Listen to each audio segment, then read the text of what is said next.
So this latest order, which you've been super critical about, to restrict chips to China, ended up hurting a lot of our other trading partners and allies. Just to refresh your memory, here's a look how Jim first reacted to that news when it came out.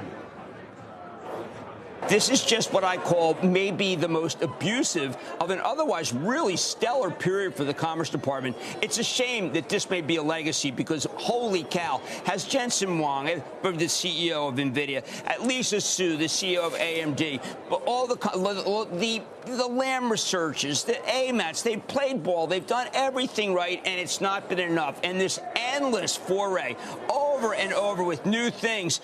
Let's treat these business people with a degree of respect. What is going on with that department? That department understood business. That department was one of the few departments in this whole administration that understood that business is the greatest source of social change and the greatest source of innovation. And they're being treated as if they are shabby fools. You don't think it's just about concerning the fact that AI is an incredibly powerful tool and in the hands of our enemies could be I think this is a blunt instrument. Why not sit down and talk with Jensen, with Lisa? Why not sit down and talk with the Lam Research people? What did they do to deserve this? Let's go to CNBC Washington correspondent Megan Casella, who, Jim, spoke to a top Commerce Department official about the new rule and Jim's reaction there.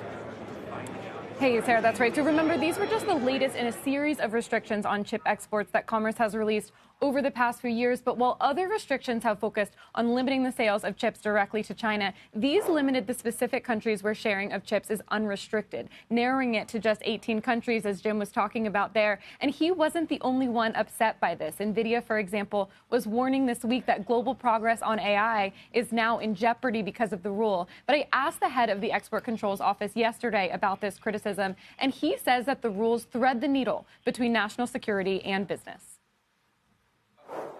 So I want that innovation. I want Jensen Huang to be successful. I want NVIDIA. I want Applied Materials. I want AMD to be successful. I want Intel to be successful.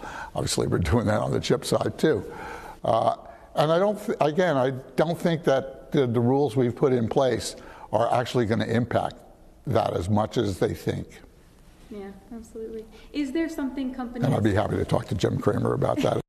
Now, Estevez says he did consult with industry on this, and he went on to say that protecting national security should not be a punishment for these companies, that instead it comes with being part of a capitalist democracy. He also said he believes the Trump team will keep these rules largely intact. He says they got a heads up that this was coming, and he pointed out that the first Trump team in Trump 1, they were the ones to first ramp up use of export controls, which Biden has then been building on. He says the push to get the rules out the door this week was because when it comes to national security, every week counts, especially when estimates put our AI technology only 6 to 18 months or so ahead of China's. Guys.